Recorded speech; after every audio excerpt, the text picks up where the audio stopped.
All right, old blue cord. Hey guys, I'm back, and this is gonna be a video about fixing up the lawnmower. And I apologize. It's been 3 weeks. Well, got some excuses. First off, the part that I bought, and I did a video about it, and I posted it, and then I went to bolt the part in, and what happened was the new spindle wasn't threaded. So the bolts that they sent, as you can see right here, I'll get in here as close as I can, that way you guys can kind of see real close. The hole was not threaded. Now it's threaded now because I went ahead and threaded it. And these are the bolts they sent. They're 5/16. But yeah, that wasn't going to work. So after I did the video and realized that the part wasn't right, I had to go ahead and think about what I was doing. So what I ended up doing is, okay, so they started out with a 5/16. Let's see, it's going to be 5/16 18 coarse thread bolt. And then the hole actually was a little bit oversized. It was 277 thousandths. So I don't want to get into too much detail, but you could probably try to thread that for 5/16, but you wouldn't have much thread in there because the hole was already oversized. So that kind of screwed up the whole project. And what I ended up doing, which is it's pretty easy, is I just got I've got a 3/8/16 tap, and I decided to go with 3/8/16 bolts. 3/8/16 is pretty common size. It was really easy to drill and tap this. I've got all kinds of sizes here. Now, obviously, it's not going to be the same as the stock style bolt, but I don't know if this was. I can't see this being a self-tapping bolt. I asked around, asked a couple lawnmower guys, and they're like, "We've never heard of that. They just sent you a junky part." So again, this is the bolt that they sent, and it is a little bit of an unusual looking bolt because it doesn't have starting threads on it like a normal bolt does. You can see the tip, but these are self-tapping. I took a handful of self-tappers, and obviously you can see like the one on the right, right here has got like a little edge to it that's for cutting threads, and then obviously these are for sheet metal. This is for sheet metal, and this is a bolt off my International Scout, and the International is known to kind of start off with like almost like a self-tapping, and you can see the tip. Some of them even have that groove in them where it actually will cut a little thread. It's kind of like a little inside joke with International that they must have not tapped their holes very well because they spec the bolts this way. And you can tell this is an automotive bolt because the washer's built in, it won't come off. Same with this bolt here. The washer's built in. I call them automotive style bolts. You don't see them too much. They're kind of a little hard to find too if you're trying to do a restoration.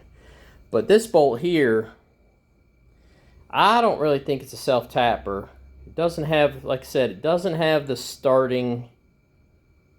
Yeah, it doesn't have the starting thread, and the hole would have been oversized anyway, so it wouldn't have worked. It might have held, but I don't think I would have been able to drive them in there in any kind of correct way, so that was just a bad idea. So that was my thinking with that.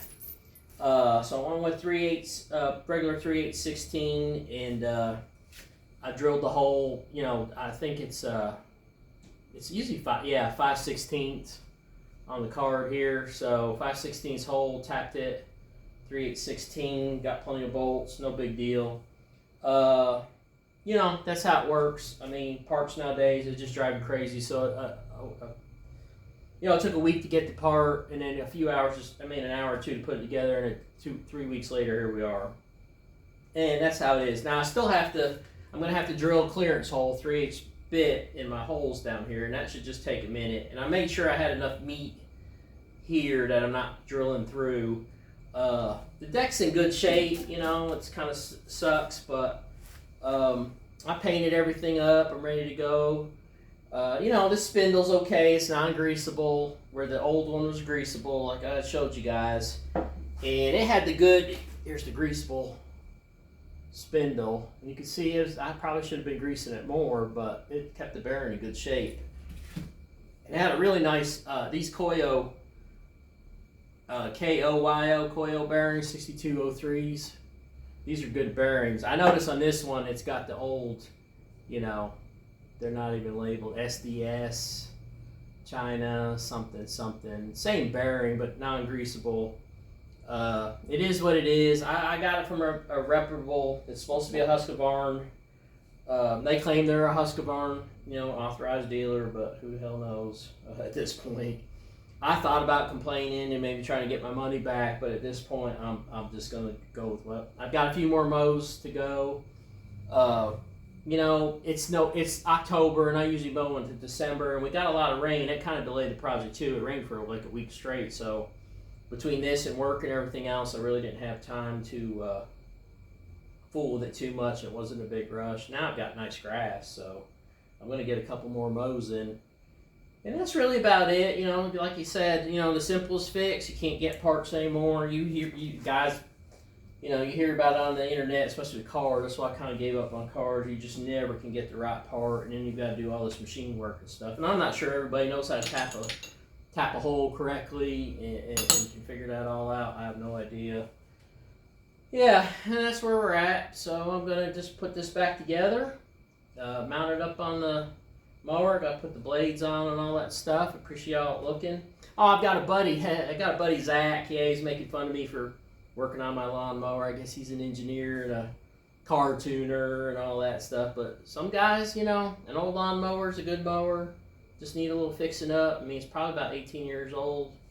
This probably would have lasted if I hadn't got that, you know, if I hadn't run over that rag and got it all jammed up in there.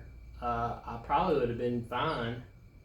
And the bearings, you know, being greasable, lasts a long time. That's the reason why I bought this mower, because it had the greasable bearings, so, or spindle bearings.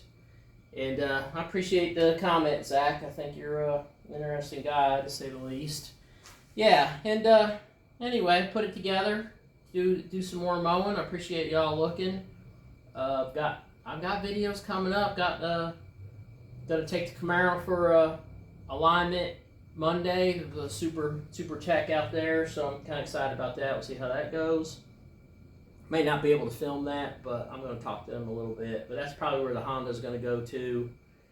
Yeah, kind of excited about that. And then it's getting near the end of the season, but that's okay. Get the car straightened out for spring and all that. That's really all I got. Like I said, I just need to put this all back together and assemble it. I got two different length bolts, just gave 3/8/16 bolts. They're everywhere.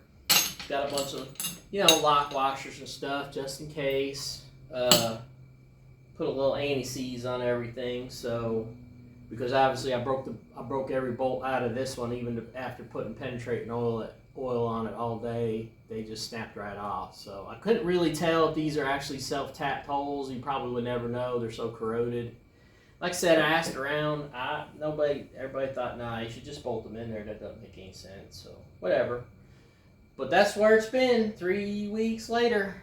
I appreciate y'all looking. I'll get this put back together, do some more mowing. Mower's probably in good shape. I haven't moved it in about 2 weeks. And that's all I got. Old Blue Cord, over and out. Appreciate you looking. Like and subscribe. If I've got time, I'll do videos. And that's all I got. Thank you very much.